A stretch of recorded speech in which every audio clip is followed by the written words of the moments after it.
connected to mental health struggles. Over the past 3 years of high school, I've watched so many classmates go through the same thing with late nights, exhaustion, and anxiety, all tied to one common factor: poor sleep. I've seen talented students being held back due to relentless tiredness and stress, unable to succeed. That's why I'm determined to uncover how sleep affects mental health and school performance so we can find a real way to help students go ahead in their future. So, to start, let's talk about sleep quality. It's not just about how long you sleep, but how restful and how good your sleep is. For students, sleep is especially important, but it's often overlooked due to academic pressure, physical symptoms, and social stress. So, in this project, I explored how sleep quality connects to mental health and academic outcomes. By understanding these links, we can better support student values. So, this leads to my research question: how do sleep quality and lifestyle behaviors predict mental health symptoms and academic performance in college students? Unlike most studies that only look at one factor, mine explores how sleep connects with several real life struggles students face, like anxiety, self esteem, and academic pressure all at once. So, to study this, I used a data set of college students who completed self reported surveys on mental health, sleep, academics, and lifestyle factors. The analysis revealed important connections between sleep quality, mental health symptoms, and academic performance. While poor sleep was linked to various mental health struggles, anxiety stood out as a key factor related to school and performance. I'll dive deeper into these specific results later into my analysis, though. So, the specific data set I used, as mentioned before, was a Kaggle data set that collected responses from 1,100 college students.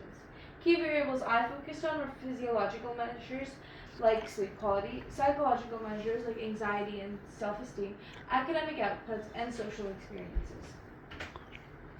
So, for this project, I used Tableau for data visualization and interpreting trends in Google Workspace to organize and actually look at my data. I focused on variables such as depression, anxiety, self esteem, and sleep quality. Using Tableau, I built visualizations and created an interactive dashboard that is now publicly available to look at. So now let's get into some actual analysis. Firstly, on the graph on the left, you can see a clear inverse relationship between sleep, which you can see on the x-axis, and average depression rates, which you can see on the y-axis. As sleep quality decreases, the depression score obviously increases noticeably. So, building on that, the line graph on the right side shows how depression also affects self-esteem, with a clear downward trend as depression scores rise. Poor sleep can make depression worse, which lowers self-esteem, and that stress can lead to even worse sleep. So, sleep and mental health can affect each other in a cycle that can be difficult to get out of. Next, this graph shows how sleep quality changes with academic performance. Notice that students with a poor academic performance level, which you can see on the rightmost block, have the highest level of low sleep quality, which is the lightest blue color. This suggests that sleep habits may be very closely linked to how well students do in school.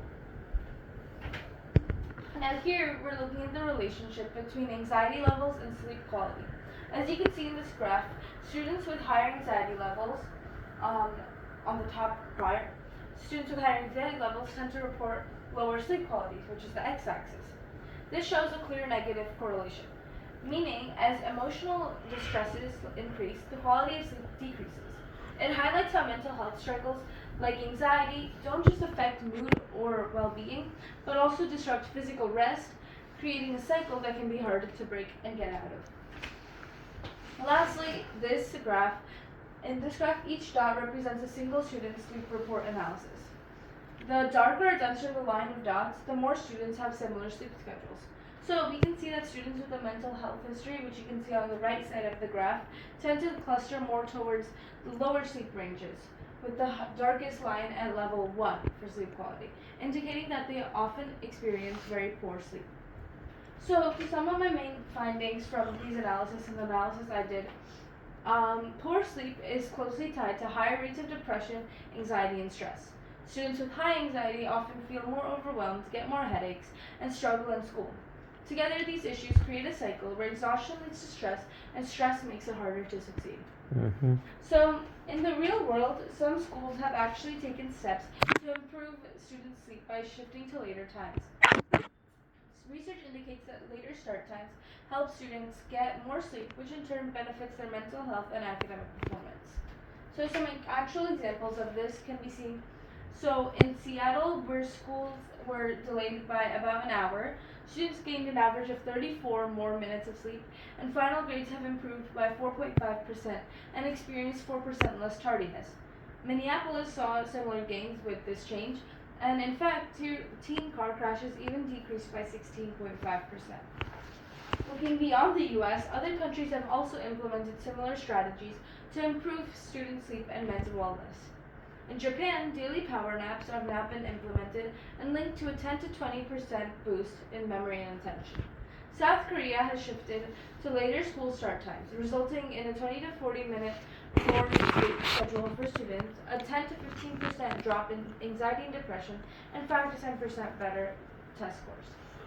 These examples show how later start times and more rest matter, and they help students sleep more, feel better mentally, show up to school, do better academically, and even stay physically safer. So, in conclusion, this project shows that sleep quality plays a critical role in both mental health and academic outcomes. To support students effectively, schools should improve access to sleep education, mental health resources, and even early mental health screenings to provide timely support. To extend the reach of this research, I decided to publish an interactive dashboard on Tableau Public. My hope is that making the data accessible, more students in schools can see and understand important links and take steps to improve sleep and mental health.